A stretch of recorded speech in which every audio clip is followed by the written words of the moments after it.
Grâul este o cultură strategică la nivel global. Pentru a obține randamente ridicate în mod constant, este esențial ca frunzele plantei să fie protejate împotriva bolilor, în special frunza standard. Pentru a maximiza potențialul unei frunze, trebuie să privim resursele transportatoare în și din frunză și procesul fotosintezei.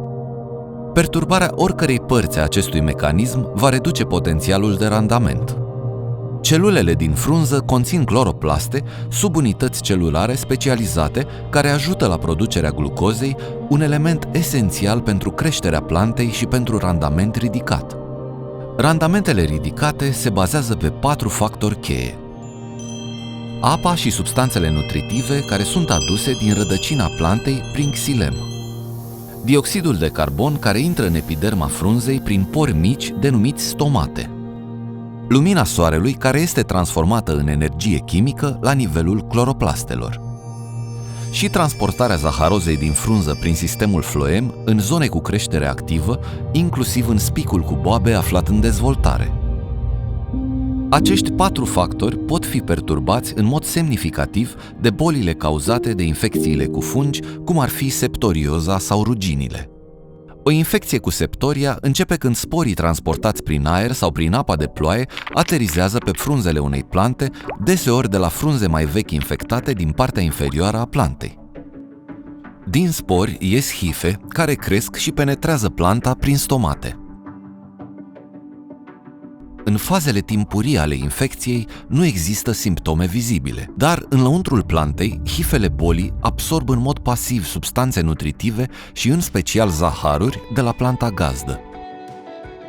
Pe măsură ce rețeaua hifelor crește, aceasta are un efect dezastruos asupra structurilor interne ale frunzei, perturbând celulele și blocând sistemele de transport ale xilemului și floemului. Aplicarea de fungicide în această fază poate împiedica boala să se răspândească, dar țesutul plantei este deja afectat, iar impactul asupra randamentului este ireversibil. Pe măsură ce hifele se maturizează, creșterea intră într-o fază non-pasivă, necrotrofică, când celulele plantei din jurul hifelor sunt distruse. Aceasta duce la insuficiența și moartea celulelor frunzei, extinzând pagubele la țesutul plantei. Primele semne externe ale bolii încep să apară. Pe măsură ce mor tot mai multe celule, zona frunzei care poate absorbi lumina soarelui și dioxidul de carbon este redusă. Perturbarea structurii frunzei duce și la pierderea excesivă de apă. În ultima fază a ciclului infecției cu septoria, sunt formate picnidii pline cu spori. Acești spori pot fi transportați prin aer, stropind adesea frunzele alăturate și alte plante.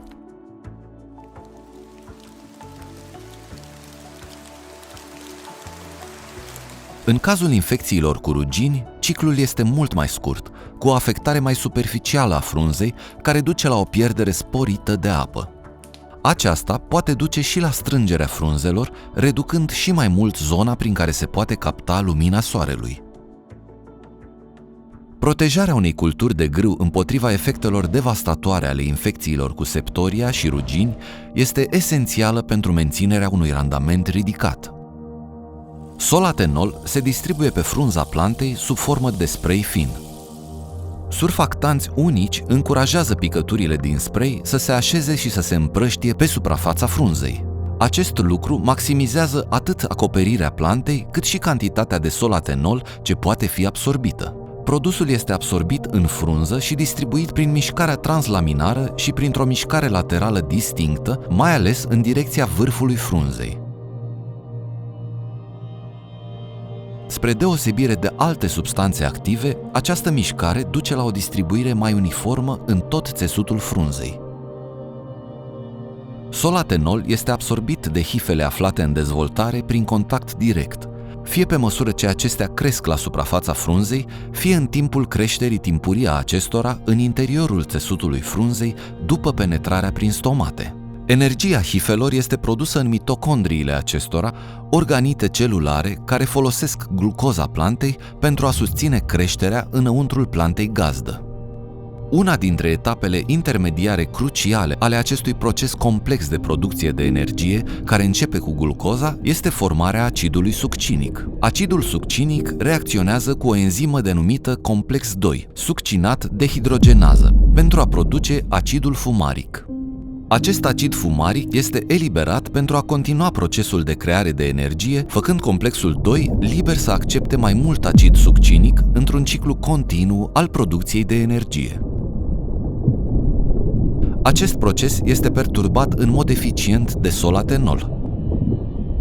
Solatenol are o afinitate fizică foarte bună cu această enzimă și se leagă puternic de enzima complex 2, blocând reacția. Mitocondriile nu mai pot funcționa și nu le mai oferă hifelor energia necesară pentru a supraviețui.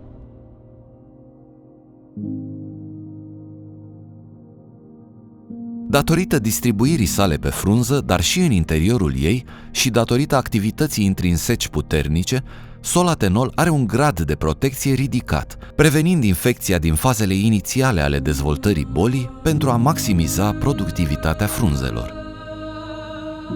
Deoarece boala este prevenită înainte să poată afecta frunza, apa și substanțele nutritive pot urca liber în frunze.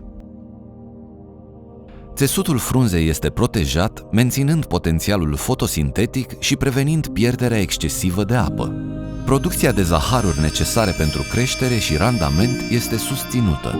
Și zaharurile sunt transportate liber din frunză în spicul aflat în dezvoltare pentru un randament maxim. Protecția completă a frunzelor oferită de solatenol îi permite plantei să-și realizeze potențialul ridicat de randament.